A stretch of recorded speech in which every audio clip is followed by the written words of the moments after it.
Olá, leitores! Eu sou a Isabela, do Um Livro Após o Outro, e vamos começar mais um vlog aqui no canal, dessa vez do segundo livro de Provações de Apolo, o livro de A Profecia das Sombras. No último vlog, no último livro de Apolo, o primeiro livro de Apolo, ele estava ali, sozinho, sem a Meg traidora, Ele tinha uma profecia em mãos, que era a profecia do Bosque de Dodona, então ele tinha que, aparentemente, traduzindo toda essa profecia, ele tinha que ir para o centro-oeste dos Estados Unidos, e ele aparentemente ia procurar outro oráculo para tentar tirar das garras do triunvirato, dos 13 imperadores ali, tentando conquistar o mundo.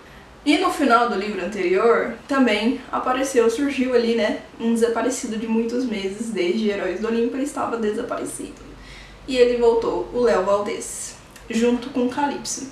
Então, Apolo, Léo e Calypso embarcam nessa jornada aí pra recuperar um dos oráculos, E Apolo tem a esperança de reencontrar Meg. Se passam algumas semanas desde o livro anterior, dos últimos acontecimentos, eles estão ali viajando, porque Apolo, ele não sabe qual cidade que fica esse oráculo, ele perdeu todas as memórias dele. Então, assim, ele não consegue encontrar muitas informações sobre esse oráculo que ele precisa encontrar. E ele também não sabe aonde que está esse imperador, esse segundo imperador aí que eles não conhecem, Em um sonho, ele tem ali uma imagem mais ou menos da cidade em que está esse oráculo. Ele tem ali uma visão de Nero, e Nero falando muitas coisas dos seus planos malignos e tudo mais. Então ele tem uma imagem da cidade, mas ele não sabe qual é essa cidade. Então os três, esse novo trio, vai à procura dessa cidade. Então eles literalmente vão de cidade em cidade até encontrar Indiana, que é justamente a cidade em que Apolo viu, e é claro que logo nos primeiros minutos na cidade eles já se metem em enrascada. Mas eles encontram um lugar chamado Estação Intermediária. Essa estação ela foi criada pela Artemis, e é um lugar ali seguro para semideuses e deuses ali ficar ali um tempo, se hospedar ali um tempo de passagem, como se fosse um hotel. E a estação intermediária, ela é ali supervisionada e tudo mais, por duas mulheres, duas ex-caçadoras da Artemis, a Josefine e a Emeteia. Apolo já conhece a Emeteia de uma história antiga, porque Apolo transformou a Emeteia em deusa. Quando a Emeteia estava ali correndo perigo de vida, ele transformou ela em deusa para que ela não morresse, mas a Emeteia se juntou às caçadoras de Artemis. Fazem muitos anos que as duas saíram ali das caçadoras de Artemis, e aí elas ficam na estação intermediária, governando ali toda a estação, cuidando dos seus hóspedes e mantendo também a estação. E com a ajuda de Josefine e Emeteia, eles descobrem qual é o oráculo. O oráculo, ele está numa caverna, chamada Caverna de Trofônio, e é uma caverna muito perigosa, porque você tem que passar por várias coisas até você realmente chegar no oráculo, e muitas pessoas saem dessa caverna e ficam loucas. Nessa caverna tem dois tronos, o trono do esquecimento e o trono da memória. E você tem que passar por esses dois tronos para conseguir não enlouquecer após ouvir a profecia do oráculo. Sem um dos tronos, é praticamente impossível, a pessoa enlouquece. Então Apolo precisa primeiro resgatar o trono da memória, que está nas mãos desse imperador que está governando a cidade, para então recuperar o trono, colocar de novo na caverna, e aí ele conseguir passar por todas as provações dentro da caverna e ouvir a profecia. E ele tem mais informações sobre quem é esse imperador. Diz que o nome dele tem muito poder, então eles não citam o nome desse imperador, mas ele também é conhecido como Novo Hércules. Ele é muito perigoso, assim como Nero. E ele está ali governando a cidade e também ali sequestrando seres mágicos, semideuses e tudo mais. Inclusive a filha de Josefine e Emeteia, a Georgina. Que ninguém sabe como Georgina surgiu, porque um fantasma chamado Edmedes, ele apareceu com a bebê Georgina para Josefine e Emeteia, e desde então Emeteia e Josefine cuidam da Georgina, mas ninguém sabe de onde surgiu essa menina.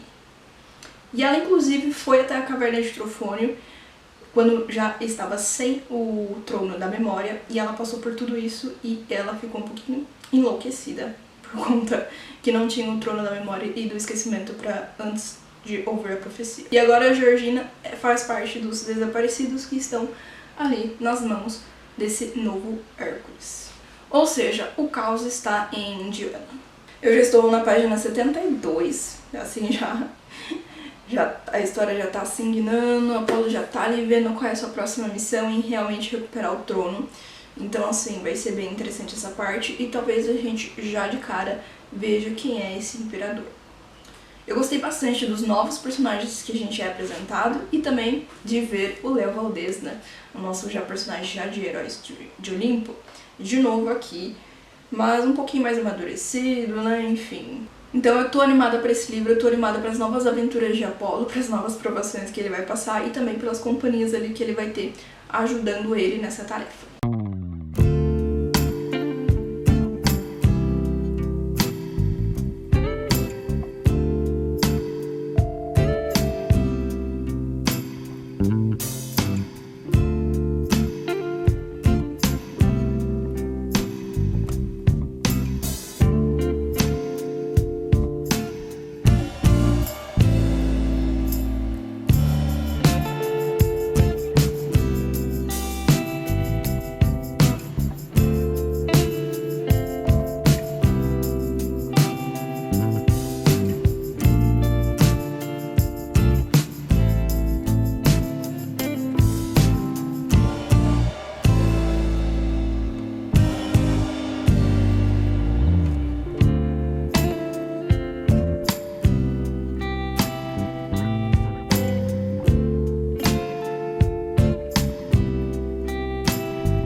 Já cheguei na metade da história, na página 172, capítulo 23.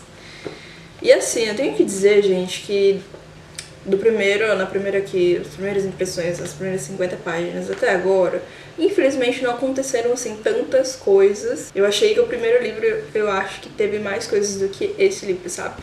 Esse livro, assim, por ele se passar apenas em Indianápolis, assim, na recuperação do trono, em várias tarefas ali que o Apolo precisa cumprir para realmente ali recuperar o trono, para daí ele conseguir entrar na caverna, sabe? São várias etapas. Então acaba que isso é bem diluído ao longo das páginas. Mas o que aconteceu até agora?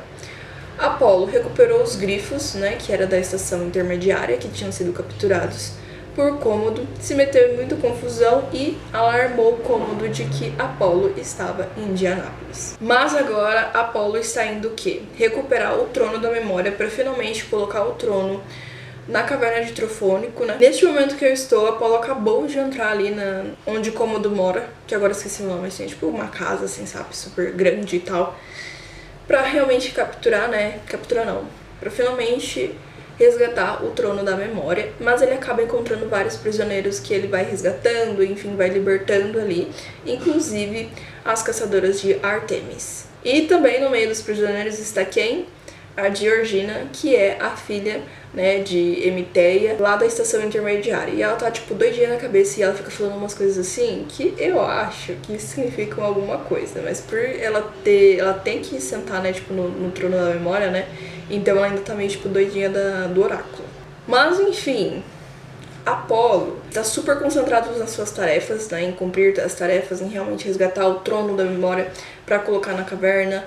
Enfim, sabe, resgatar a Georgina, tentando conectar tudo as coisas, né, o que Georgina tem a ver com toda a trama, o que ela fala, assim, sabe, tentando entender o sentido de tudo aquilo. No livro anterior, Apolo ficava lembrando muito de Jacinto, de Daphne, o seu primeiro amor e tudo mais, ela lamentava muito por tudo que tinha acontecido, só que no meio ali de tudo que estava acontecendo com a Meg, ele percebeu que ele também tinha culpa na morte de Jacinto, né, então foi algo, assim, bem profundo, bem emocionante para Apolo.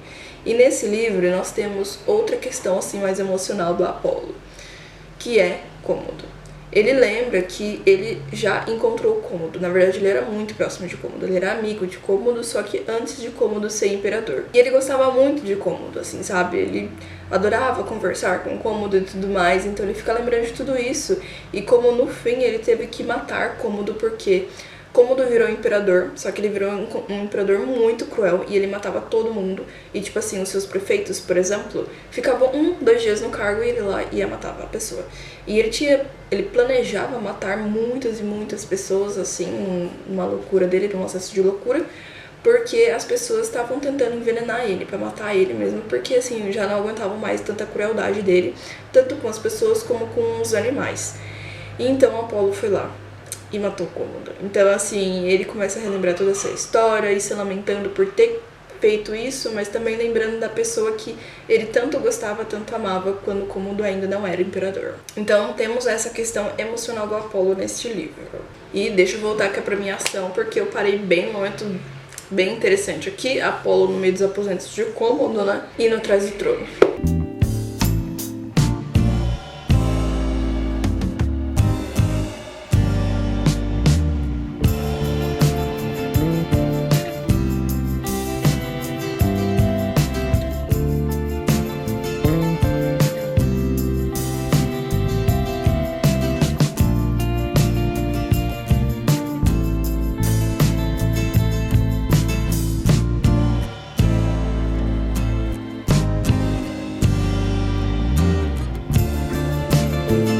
Estou nas últimas, menos ali de 100 páginas pra terminar esse livro, minha gente, pra finalmente aí encerrar essa história, saber quem vai vencer nessa batalha, Cômodo ou Apolo.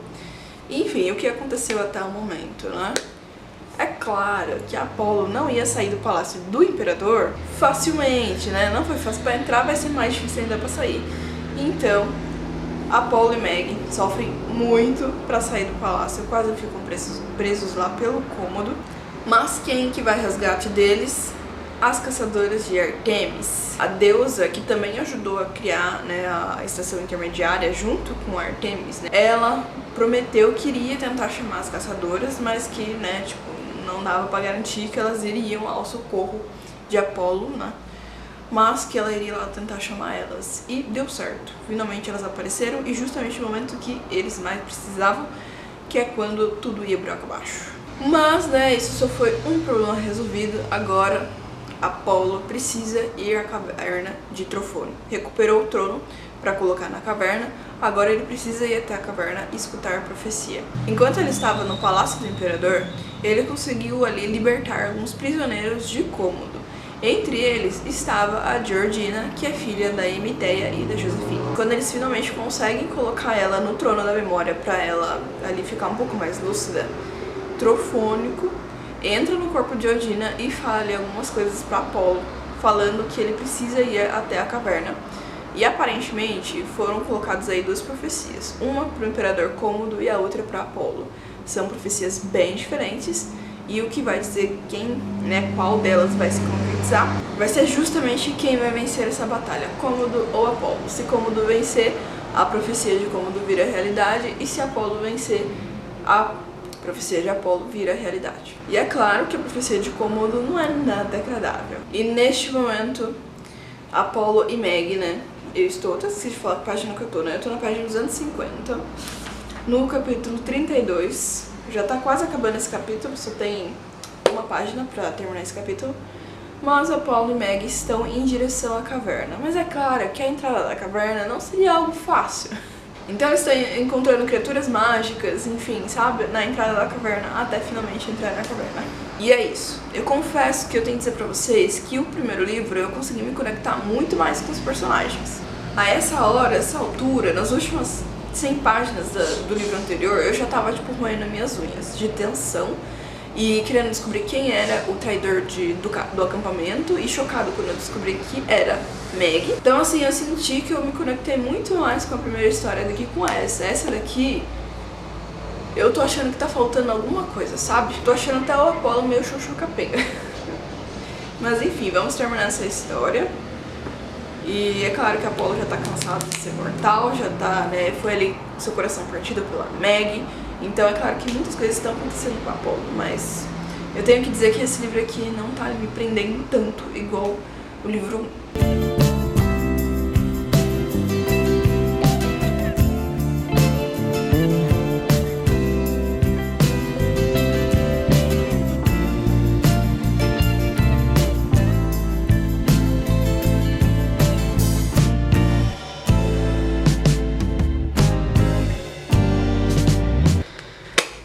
Segundo livro da série finalizado. É claro que a visita à caverna de Trofônio não foi uma tarefa fácil, né? Meg e Apolo passaram por muitas coisas, mas eu acho que todas as dificuldades que os dois passaram na caverna fortaleceram ainda mais a amizade que os dois têm. Principalmente após a traição da Meg, né, no primeiro livro, eu acho que precisava muito desse momento para que Apolo e Meg conseguissem se unir novamente. A Meg, ela não se sente feliz por ter traído o Apolo, sabe? Ela tem um sentimento de culpa. O que Nero fazia com a Meg era uma pressão psicológica, assim, um abuso psicológico muito grande. Então ele fazia todo um jogo psicológico com a Meg pra, tipo, fazer com que ela fizesse o que ele queria, né? O que ele mandava. Só que sempre colocando muito ali pressão psicológica, de dizer que o besta ia aparecer, que na verdade era ele mesmo. E Nero é a mesma coisa que besta. Só que na cabeça da menina, ele fez com que parecessem duas coisas completamente diferentes. E se ele não respeitasse Nero, besta ia aparecer e consequências muito horríveis iriam acontecer, né? E tudo seria culpa da Meg. Então, assim, são muitas coisas que a Meg, eu acho que vai trabalhar nos próximos livros. Acabou atrapalhando um pouco a relação com a Apolo. Eu gostei muito que a Apolo ele foi muito empático com a Meg. Então, mesmo quando a Meg traiu o Apolo, ele soube que foi tudo por conta disso, tudo por conta de toda essa pressão psicológica, esse abuso psicológico que a Meg vem passando há muitos e muitos anos, e que tudo isso é culpa de nada mais, nada menos de que Nero, né? Então ele fica chateado com a traição da Meg, mas ao mesmo tempo ele não crucifica a menina, sabe? Ele entende toda essa questão de muitos anos da Meg, de muito abuso, enfim, de toda essa questão com o Nero. Mas ainda assim ele fica chateado. E eu acho que todos esses acontecimentos na caverna de Trofônio unem mais ainda um outro, percebem o quanto um outro gosta, o quanto eles estão dispostos a sacrificar coisas, eles mesmos, para um ao outro, sabe? Meg quer ajudar Apolo e Apolo também quer ajudar a Meg a sair de toda essa trama psicológica que Nero construiu. E após a caverna de Trofônio, a Meg é quem recita a profecia, né, quando ela senta no trono da memória. Então, quando ela senta no trono da memória, que ela vai realmente recitar ali a profecia, né?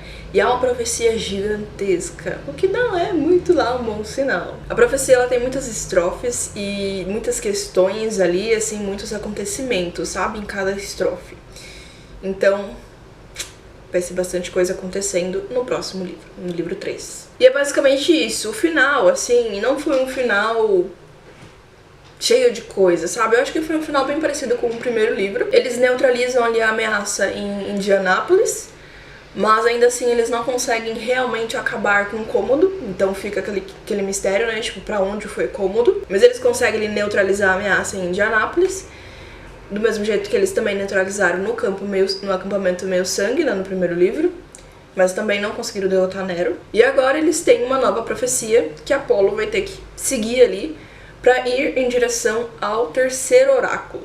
E eu achei bem interessante que nesse livro aqui nós tivemos muito essa questão do oráculo, né? Falando já do oráculo. Trofônio foi o filho de Apolo, não sei se comentei aqui nesse vlog, mas enfim, tem toda uma história de que Trofônio foi filho de Apolo e que ele fazia, assim, grandes coisas, né, enquanto ele estava vivo, grandes, como se fosse quartos, assim, de bunkers, sabe, assim, bem protegidos, cheios de armadilhas. Porém, ele construiu um pros tesouros do rei, e ele com o irmão dele vão lá pra roubar os tesouros do rei.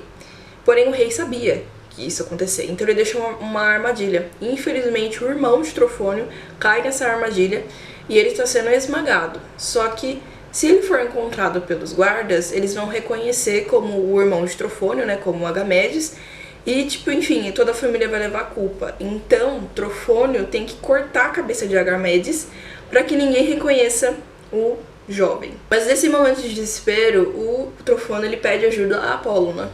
E Apolo não ouve, porque Apolo acha que Trofônio tem que viver suas consequências por ter cometido um crime. E é claro que Trofônio, ele, né, decapita ali a cabeça de Agamedes, mas ele vive ali anos e séculos, né, depois disso, remoendo tudo isso com essa questão com o pai, né, com Apolo. Então, ao longo do livro também a gente vê essa questão sendo abordada, em como o Apolo vai repensando toda essa questão de várias atitudes que ele teve no passado em relação aos semideuses, aos seus filhos também. Em como é muito mais fácil um deus achar que o semideus pode fazer tal coisa e como é difícil realmente fazer aquilo. E quantos sacrifícios isso impõe, né? Porque um semideus, ele também estuda, ele também tem sonhos, ele também tem laços familiares, amorosos, né? E tudo isso ele acaba sacrificando para um bem maior. Então não é uma decisão fácil para o semideus e não é uma coisa tão simples assim, um sacrifício tão simples assim como os deuses acham. Então Apolo, ao longo do livro, ele vai realmente vendo tudo isso e como ele poderia ter atitudes melhores, né, sendo mais empático. Eu gostei bastante dessa relação do Apolo com o Trofônio, de como tudo isso vai amadurecendo ao longo do livro, porque nós temos aí uma visão um pouco mais... um assunto bem mais abordado no livro, né, da questão do oráculo. E eu tinha dito, né, que no último update, que esse livro, ele não me captou tanto, assim, não fiquei tão presa nele como o primeiro livro. E realmente, assim, eu achei que ele foi um livro mais parado, sabe? As ações, assim, não tinham ali muito gancho. Mas eu acho que isso é por vários motivos, né? Cômodo também não é um dos imperadores mais fortes, sabe? Então ele não é o foco ali, sabe? Então, claro que a história também não teria, assim, muito fogo. Não teria, assim, muita ação, muita luta, porque Cômodo não é pra ser o imperador mais forte, então, assim, não teria muita história mesmo. Mas, em compensação, o livro, ele trouxe muito essa questão, assim, de explorar mais essas questões mais emocionais, né? Então, a relação de Meg com Apolo, através de vários desafios que os dois vão enfrentando, e isso vai unindo ainda mais os dois, e mostrando o quanto a Meg agora é realmente fiel a Apolo, e também com outros semideuses que faz o Apolo refletir muito sobre suas atitudes anteriores e também dá mais valor também aos semideuses. Então, assim, foi mais um amadurecimento ali para Apolo. O oráculo de Trofônio, né, na caverna de Trofônio, também acabou tendo bastante essa relação, né, de Apolo com os seus filhos. Foi um livro bom, gente. Foi um livro bom, foi um livro interessante, mas definitivamente não é o meu favorito da série até agora. Eu gostei mais do primeiro, porque eu achei que teve ali cenas mais emocionantes e tal, enfim. Mas ainda assim, é um ótimo livro ali pra continuar toda a saga de Apolo. E foi esse o vlog, espero que vocês tenham gostado e aguardem aí o próximo vlog lendo Aprovações de Apolo.